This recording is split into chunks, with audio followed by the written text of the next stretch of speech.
આપ સર્વોને હેતપૂર્વક જય શ્રી સ્વામિનારાયણ। આજની સત્સંગ કથા વાર્તા નિજ મંદિર સાવરકુંડલા પવિત્ર ચાતુર્માસમાં આપને શ્રીમદ ભાગવતના દશમ સ્કંધની કથા સાંભળશું। અધ્યાય 15।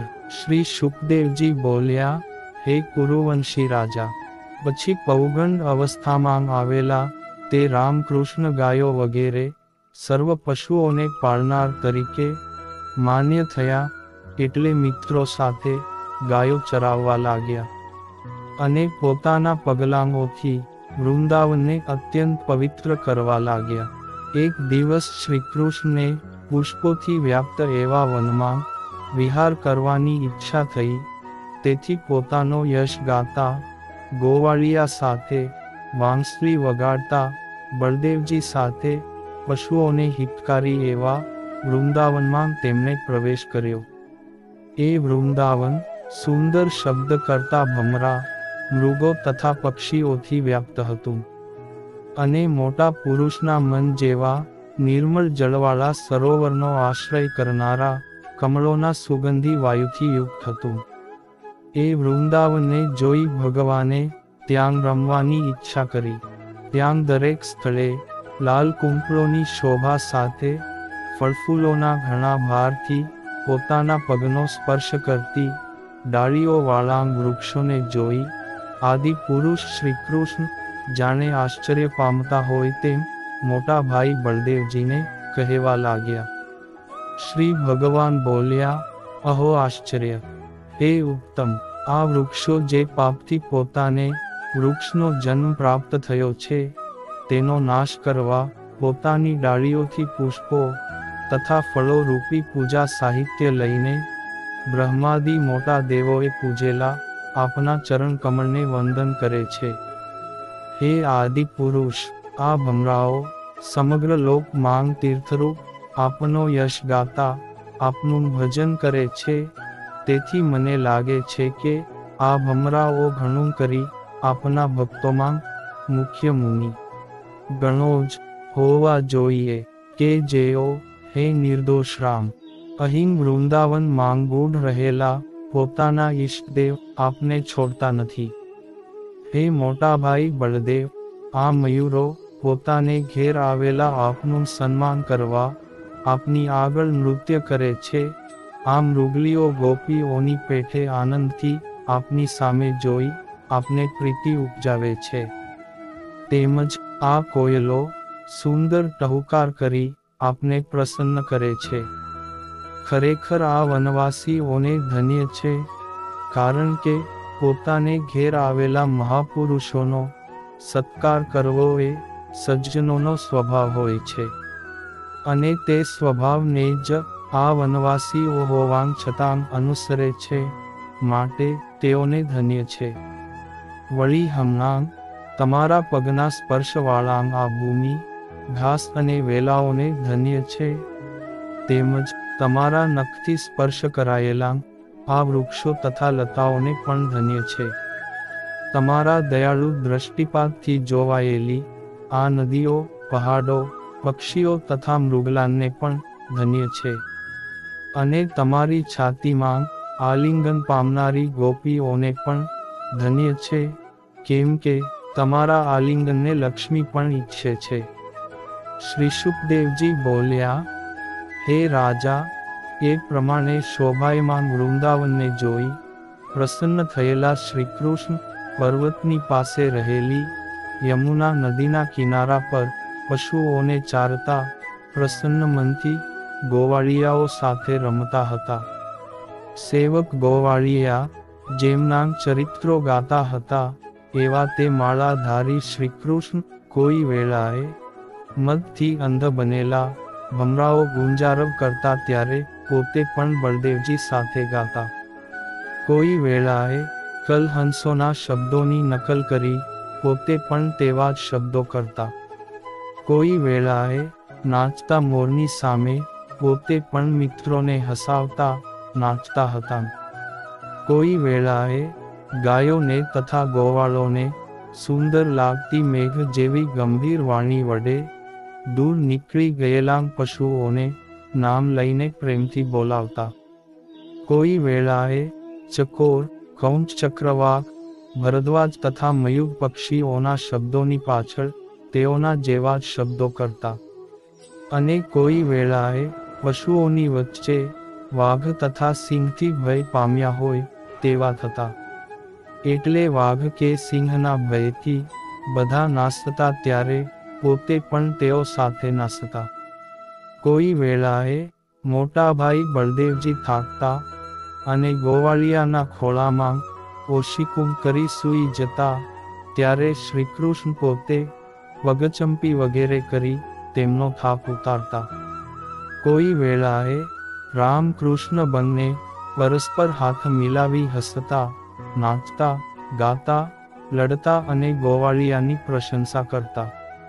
કોઈ વેળાએ પરસ્પર મલ્લયુદ્ધ કરી જાણે થાક્યા હોય તેમ ઝાડના મૂળ નીચે પાંદડાની શૈયામાં કોઈ ગોવાળિયાના ખોળાનું ઓશિકું કરી જાણે સૂઈ જતા. એ સમયે જેમના પાપ નાશ પામ્યા હતા એવા કેટલાક ગોવાળિયા તે મહાન આત્માના પગ દાબતા, બીજા તેને પંખાથી પવન નાખતા. અને હે મહારાજ, સ્નેહ ભીની બુદ્ધિવાળા બીજા સખાઓ તે મહાત્માના એ સમયને યોગ્ય સુંદર ચરિત્રો ધીમે ધીમે ગાતા. એમ પોતાની માયાથી પોતાનું સ્વરૂપ ગુપ્ત રાખી ચરિત્રો વડે ગોપાલ પુત્રનું અનુકરણ કરતા ભગવાન કે જેમના ચરણ પલ્લવ લક્ષ્મીએ સેવેલા છે તે કોઈ વાર પોતાનું ઈશ્વરી ચેષ્ટિક પણ બતાવતા અને સામાન્ય માનવીની પેઠે સામાન્ય જન સાથે રમતા.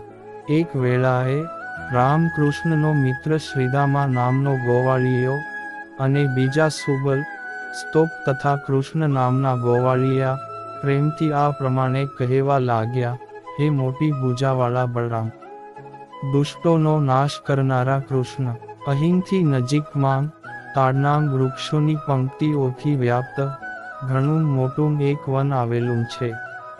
ત્યાં પુષ્કળ ફળો પડેલાં હોય છે અને પડ્યાંગ પણ કરે છે, પરંતુ દુષ્ટાત્મા ધેનુકાસુર તે ફળો કોઈને લેવા દેતો નથી. હે રામ, હે કૃષ્ણ, તે ધેનુકાસુર ઘણો બળવાન હોઈ ગધેડાનું રૂપ ધારણ કરે છે. વળી પોતાના જેવા જ બળવાન બીજા અનેક તેના જાતિ ભાઈઓથી તે વીંટાયેલો રહે છે. તેથી હે શત્રુઓને હણનારા રામ અને કૃષ્ણ, રાક્ષસથી ભય પામેલા મનુષ્યો તો એ તાડવનમાં જતાં જ નથી, પરંતુ પશુઓ તથા પક્ષીઓએ પણ એ વન તજ્યું છે. એ વનના ફળ અમે કદી ખાધાં નથી. તે ફળ સુગંધીદાર હોય છે. જુઓ, આ ચોતરફ ફેલાતી સુગંધ તે ફળોની જ આવે છે. હે કૃષ્ણ, સુગંધીથી અમારા મન લલચાયાં છે, માટે તે ફળ અમને આપો. હે રામ, એ ફળ ખાવાની અમને તીવ્ર ઈચ્છા છે, માટે જો તમને ગમતું હોય તો આપણે ત્યાં જઈએ. એમ મિત્રોના વચન સાંભળી બળદેવ અને કૃષ્ણ ખૂબ હસ્યા. પછી મિત્રોનું પ્રિય કરવાની ઈચ્છાથી તે બંને પ્રભુ ગોવાળિયાઓ સાથે વનમાં ગયા. અને બળદેવજી તેમાં પ્રવેશ કરી મદોમંદ હાથીની પેઠે તાડના ઝાડોને બળથી કંપાવતા ફળો પાડવા માંડ્યા. ગધેડાના સ્વરૂપવાળો ધેનુકાસુર પડતાં ફળોનો શબ્દ સાંભળી પહાડોની સાથે પૃથ્વીની કંપાવતો સામે દોડી આવ્યો. અને ત્યાં આવી તે દુષ્ટ બળવાન દૈત્યે બળદેવજીને પાછલા બંને પગથી છાતીમાં લાતો મારી બૂમકતાં ઘૂમવા માંડ્યું. હે રાજન, પછી ફરી પણ અત્યંત ક્રોધાવેશમાં આવી તે ગધેડાએ બળદેવજી સામે પૂંછ કરી તેમને મારવા ક્રોધથી પાછલા પગ ઉછાળવા માંડ્યા. એટલે બળદેવજીએ એક હાથથી તેના બંને પગના છેડા પકડી લીધા અને ખૂબ જોરથી તેને ઘુમાવ્યો. પછી ઘુમાવવાથી જ પ્રાણરહિત થયેલા તે અસુરને એક તાડવૃક્ષના મૂળમાં પછાડ્યો. એટલે એ અસુરનું શરીર અકળાવાથી તે વિશાળ ઘટાવાળું તાડનું મોટું ઝાડ કંપતું અને પાસેના બીજાં ઝાડને કંપાવતું ભાંગી પડ્યું. એમ ભાંગેલા તે ઝાડે બીજા ઝાડને ને બીજાએ ત્રીજાને પણ ભાંગ્યું. એ રીતે બળદેવજીએ પછાડેલા તે ગર્ભાસુરનું શરીર અથડાવાથી ઉપરા ઉપરી ભાંગીને અથડાયેલા તાડના બધાં ઝાડ મોટા વાવાઝોડાથી હચમચી ઉઠ્યાં હોય તેમ કંપવા લાગ્યા. હે રાજા, જગતના ઈશ્વર ભગવાન બળદેવજી માટે એ આશ્ચર્યકારક ન ગણાય, કેમ કે તે અનંત ભગવાનમાં આ જગત તાંતણાઓમાં વસ્ત્રની પેઠે ઓતપ્રોત રહ્યું છે. એમ બાંધવ મરાયો એટલે ધેનુકાસુરની જાતના બીજા બધા ગધેડા અત્યંત ક્રોધાયમાન થઈ બળદેવ તથા કૃષ્ણ સામા ધસી આવ્યા. પણ હે રાજા, રામ તથા કૃષ્ણે તે ધસી આવતા સઘળા ગધેડાઓને તેમના પાછલા પગ પકડી પકડી તાડના ઝાડ સાથે ઝીંકવા માંડ્યા. એ સમયે તે ભૂમિ ફળોના ઢગથી ને મરેલા દૈત્યોના શરીરથી અને તાડવૃક્ષના શિખરોથી ભરાઈ ગઈ. તેથી વાદળ વડે વ્યાપેલા આકાશની પેઠે તે શોભતી હતી. પછી શ્રીકૃષ્ણ અને બળરામનું તે અતિ મહાન કામ જોઈ દેવો વગેરેએ પુષ્પની વૃષ્ટિ કરી, વાજિંત્રો વગાડ્યા અને સ્તુતિઓ કરી. એ ધેનુકાસુર મરાયા પછી તાડ વૃક્ષોના એ વનમાં મનુષ્યો નિર્ભય થઈ તાડના ફળો ખાવા લાગ્યા અને પશુઓ પણ ઘાસ ચરવા લાગ્યા. પછી કમળની પાંખડીઓ જેવા નેત્રવાળા અને જેમનું શ્રવણ તથા કીર્તન પવિત્ર છે એવા શ્રીકૃષ્ણ સેવક ગોવાળિયાથી સ્તુતિ કરાતા મોટાભાઈની સાથે વ્રજમાં ગયા. તે સમયે ગાયોએ ઉડાડેલી ધૂળથી ખરડાયેલા કેશવાળા ને એ કેશોમાં ગૂંથેલા મોરપીંછ અને વનનામ પુષ્પોવાળા સુંદર નેત્ર અને મનોહર મંદહાસ્યવાળા વાંસળી વગાડતા અને અનુચર ગોપાલો વડે ગવાતી કીર્તિવાળા શ્રી કૃષ્ણની સામે તેમને જોવા માટે આતુર દ્રષ્ટિવાળી ગોપીઓ એકઠી મળીને આવી. પછી વ્રજની તે સ્ત્રીઓએ શ્રીકૃષ્ણના મુખકમળના મધને નેત્રોરૂપી ભમરા દ્વારા પીને દિવસના વીરને લીધે ઉત્પન્ન થયેલો તાપ દૂર કર્યો. પછી શ્રીકૃષ્ણે લજ્જા, હાસ્ય તથા વિનયયુક્ત ગોપીઓના દ્રષ્ટિપાતોને સત્કાર તરીકે સ્વીકારી વ્રજમાં પ્રવેશ કર્યો. પુત્ર ઉપર પ્રેમવાળી યશોદા અને રોહિણીએ તે બંને પુત્રોની ઈચ્છાનુસાર ઉત્તમ ખાનપાન વગેરે સમયાનુસાર કર્યા. પછી ત્યાં સ્નાન, મર્દન વગેરેથી જેઓનો રસ્તાનો થાક દૂર થયો છે તેવા તે બલરામ શ્રીકૃષ્ણે સુંદર વસ્ત્ર પહેરી દિવ્ય માળાઓ તથા ચંદનથી શણગાર કર્યા અને માતાએ લાડપૂર્વક પીરસેલું સ્વાદિષ્ટ અન્ન જમી વ્રજની અંદર ઉત્તમ શયામાં સુખેથી સૂતા. એ રીતે ભગવાન કૃષ્ણ વૃંદાવનમાં વિચરતા હતા. હે રાજન, એક વખતે શ્રીકૃષ્ણ મિત્રો સાથે યમુના નદી પર ગયા. આ વખતે તેમની સાથે બલરામ ન હતા. ત્યાં ઉનાળાના તાપથી વ્યાકુળ ને તૃષાતુર થઈ ગાયો અને ગોવાળિયાઓએ ઝેરથી દૂષિત યમુનાનું ખરાબ પાણી પીધું. હે કુરુવંશી રાજા, દૈવયોગે ભાન ભૂલીને જેવું તેમણે એ ઝેરી પાણી પીધું કે તરત જ તેઓ બધા પ્રાણ રહિત થઈ ત્યાં નદી કિનારે પડ્યા. યોગેશ્વરોના ઈશ્વર શ્રીકૃષ્ણ પોતે જ જેઓના નાથ હતા એવા તેઓને એ હાલતમાં જોઈ અમૃત વર્ષથી દ્રષ્ટિથી સજીવન કર્યા.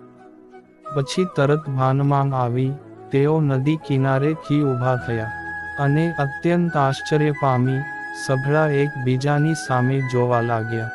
હે રાજન, ગોવાળો ઝેર પી ગયા હતા છતાં ફરી સજીવન થઈ ઉઠ્યા. એમાં શ્રીકૃષ્ણની કૃપા દ્રષ્ટિ જ કારણ તરીકે તેઓ માનવા લાગ્યા. આમ હે શ્રોતાજનો, આપણે શ્રીકૃષ્ણ બલરામજીના ચરિત્રોની તથા ધેનુકાસુર વધની કથા સાંભળી. ઇતિ શ્રીમદ ભાગવત મહાપુરાણના દશમ સ્કંદ પૂર્વાર્ધને વિશે અધ્યાય 15મો સમાપ્ત. ને હવે પછીની કથા વાર્તા આપને આગળના ભાગમાં સાંભળશું. અત્યારે આપ સર્વોને ભાવથી જય શ્રી સ્વામિનારાયણ.